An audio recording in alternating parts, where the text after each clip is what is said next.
because that was a private conversation. You asked me for the interview. Right. Cool, let's do the interview. Then you come back a couple weeks later and say, can we bring him on there? I'm not feeling dude. Right. Not to mention, he's made several repeated disrespectful comments about me.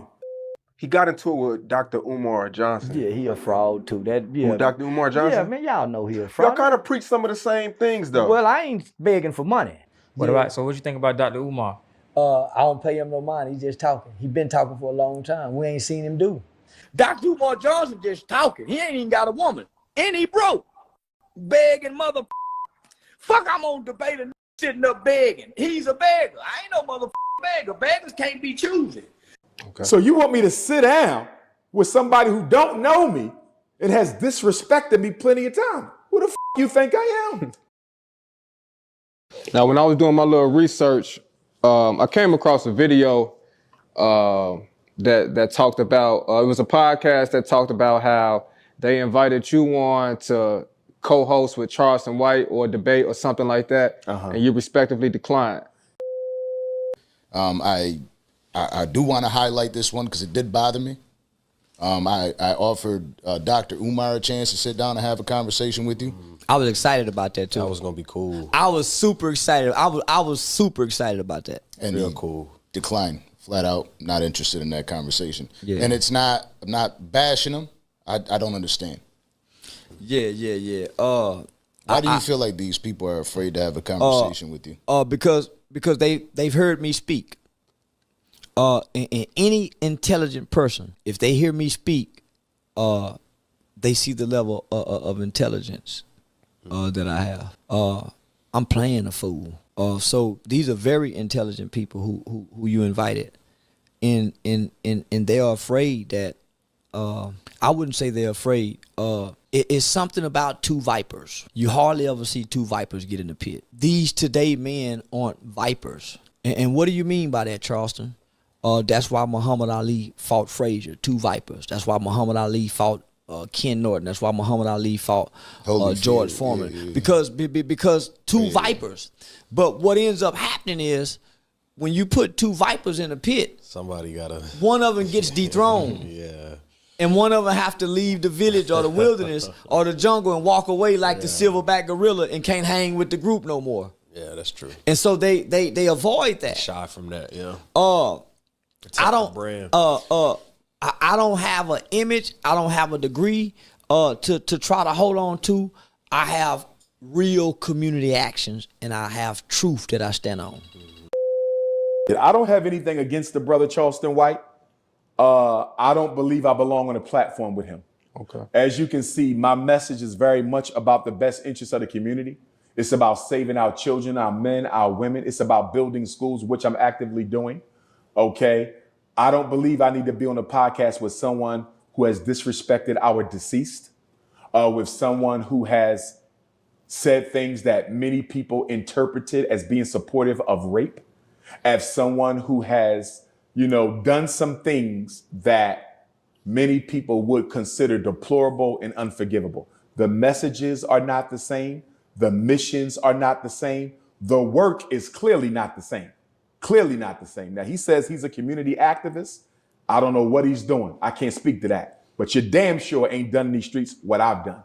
You understand? I'm the most influential school psychologist in American history, hands down. I save more black kids from prison and special ed than any other psychologist, educator, or person you can name. Like I said, I'm not knocking him, but whatever you're doing, it don't compare to what I'm doing. And I just think in the podcast world, sometimes these guys go out of their way to reduce those who are credentialed and expert in their field and put us on the same level as someone from the community who simply has an opinion. Right. And don't get me wrong, I'm humble. I'll bust it up with anybody. But with my 6 degrees, my credentials, my achievements and accomplishments in life, what I'm doing to serve our people, you're not just going to bring anybody in with me and say, y'all going to have a head-to-head. No, sir. We can't have a head-to-head because he's not on my level in that way. You feel me? And because of the shock value because he operates on shock value. I don't operate on shock value. You ask me questions, I give you my honest answer as a scholar, not a YouTuber. I'm not a YouTuber. I don't have a YouTube. You see what I'm saying? I might be the king of YouTube, but I don't have a YouTube. You're not going to take what I bring to the table and sensationalize it and trivialize it by bringing this person on set who's liable to say anything. You understand? I'm not going to sit there and you come crooked out your mouth, which he's known to do. That's just going to cause conflict. All for what? So you can get views and likes and clicks and snaps. I'm not into that shit. You see what I'm saying? And for me, it was disingenuous for the guy to say what he said, because that was a private conversation. You asked me for the interview. Right.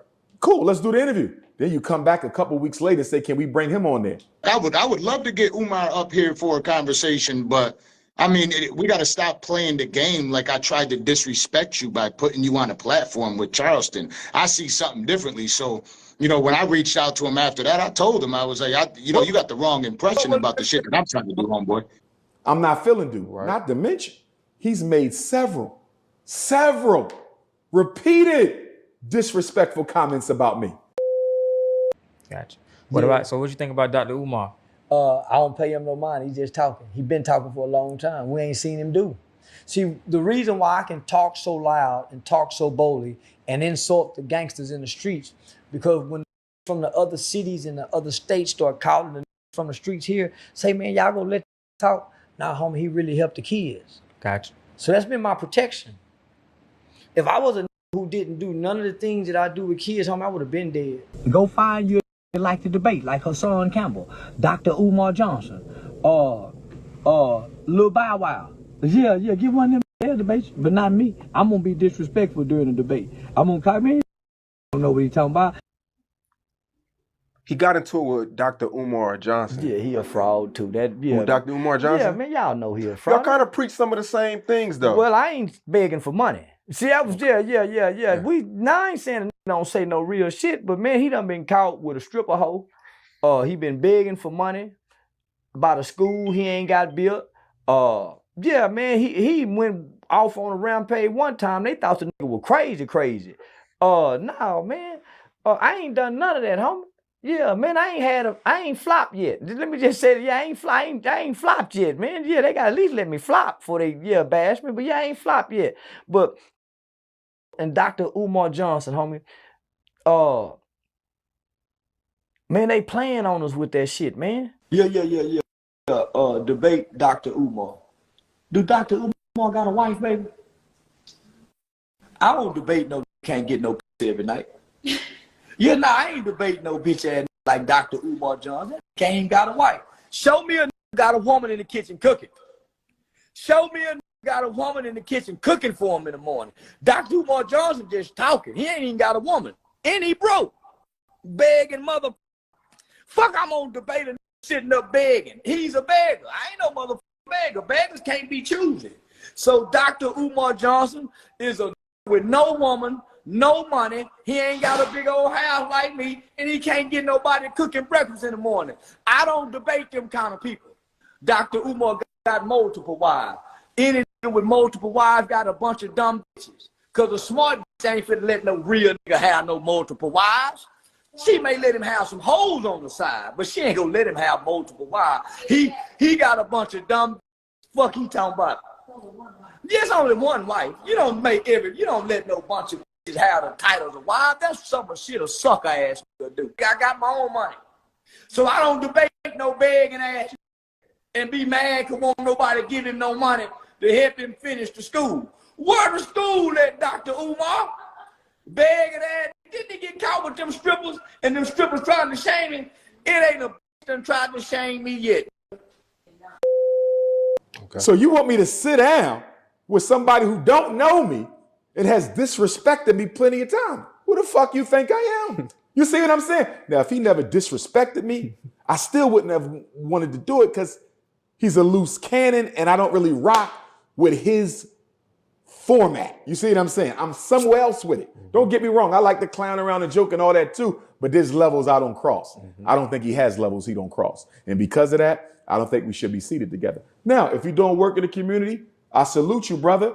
Keep doing your work. If it's meant for our roads to cross on some activism type shit, we can do that. But debate, you can't debate me. I'll take a quote from John Henry Clark. He said, I only educate people. Excuse me. I only debate my equals. All others I educate. I could give you an education, bro. Ain't gonna be no debate. We not on the same level. And the problem with the social media world is they like to put us all on the same level. So I be having to tell people, I'm not that guy. I'm not him. I'm not him. Look at my body of work. It's more than videos, bro. What do they do when they off YouTube? They don't do shit. So you're not going to put me on a level with these guys. We are completely different. When I die, I'm going to be written into the history books for the things I've done. And I'm not even done yet. When I die, these other people are going to be written into the history books for shit because they ain't done nothing. I've been on the front page of the American Bar Association Journal. I've been on the front page of the ABA, the American Bar Association Journal. It's documented of the work that I've done. Homie, it's still questioning if he's a real doctor. Niggas, What is he a doctor of? What's good, Vado? Of who I am and what I do. He's still in question on if he's a real doctor, if he has really taught in schools. He's still in question. I'm not. Between me and Dr. Umar, it's documented the work that I've done, from legislation with the United States Supreme Court changing the juvenile laws without parole legislation. Supreme, it's documented, homie.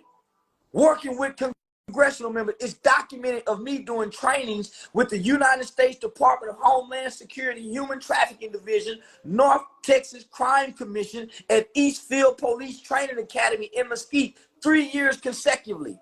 It's documented of me being a pre-law student at Texas Wesleyan University. Homie, it's documented. He's still in question. So you're not going to make us equal because we're not. No disrespect to him, but I'm not sharing space. First of all, I don't even like to lecture with other people. You feel me? So just to show how it's not personal against dude, I don't even like to lecture with other people. If I'm scheduled to speak in Atlanta or Miami or Houston, and I'm thinking it's just me, and the organizers of the event bring me him or him or him, bro, you can have him on stage, but you're not having him with me. Well, Dr. Umar, we thought he'd be a good match. He's not a match because he's not on my level. You're not going to give my platform. You feel me? You're not going to give my audience to somebody who's a hater or somebody who's a scammer or somebody who's an opportunist or somebody who's not fighting for black folks. So this is not just the YouTube world where I don't share space. If you notice most of my lectures, 95% is me alone. I've shared the stage with David Banner. I've shared the stage with Dr. Claude Anderson. That's really about it. You feel me? I'm not sharing my stage with nobody else because they not on my level. People wanted me to share the stage with all types of guys in the conscious community. Bro, what works have they done? What institution are they building? You're not going to put them on my level because they don't belong there. They got to earn that shit. You want to sit next to me, you're going to earn that shit. And you're not going to earn it by running your mouth on YouTube. I want to see evidence that you are doing real works in these streets. And until you do that, we not tag teaming. I don't need to tag team with nobody. What I need to tag team for? I ain't been tag teaming. I'm good. Y'all need me. I don't need y'all. Leave it there. Charleston and I sat down yesterday, Fred. We spoke about the Umar shit. Like, it is what it is. Hey, people got it mistaken, homie. They think it was gonna be a debate. We wasn't asking for no debate. Yeah, we wasn't trying to no debate. We were just sitting down go have dialogue.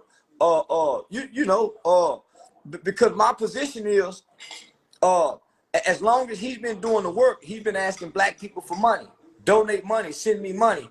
As long as I've been doing the work, I've never asked black people to. You can't find one video of me asking people, hey, send some to my Cash App. I don't solicit money. I don't solicit funds, my nigga. I figure out a way how to be self-sustainable where I don't have to ask my people to help me help y'all. Help me help y'all. And most of the people I'm asking is poor. So if I had a church, I'm not going to ask my church members to give me money, and I know most of them are struggling. If I got a nonprofit organization, I'm not coming to black people online and asking them to give me money, and we all struggling for money. So that's the only thing I want to talk to them about, homie. What are you doing with the money that these people are giving to you?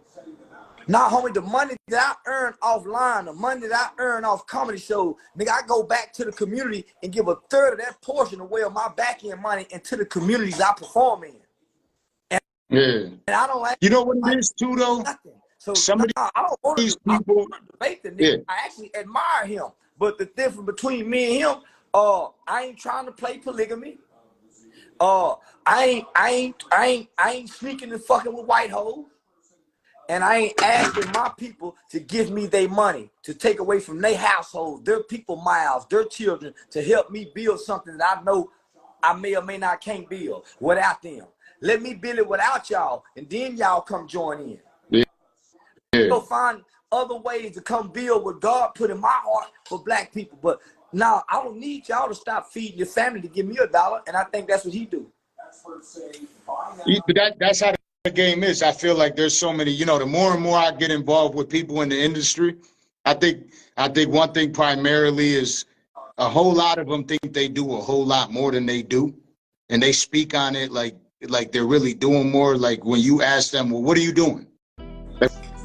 What do you actually do? You find out they really don't got the answer. Well, but you know, Google. No, I don't know. And I did Google you. I'm not saying this shit. My pops taught me. My pops taught me the strongest man in the land is the nigga who wake up and ain't got to ask nobody for nothing. For nothing. Dr. Umar Johnson been begging like a mother, trying to get him some goddamn money for a school. Man, please, I wish I would come online big. Weak ass. Yeah. See, we've been in this big old house for a long time, baby. See, they ain't living this motherfucker good, baby. That's one thing we know. They ain't living this motherfucker good in a big old motherfucking house like this here. We know they ain't living. Dr. Umar Johnson ain't got no 93-inch screen television. Man, Dr. Umar Johnson ain't got no motherfucking TV this big in this motherfucking house.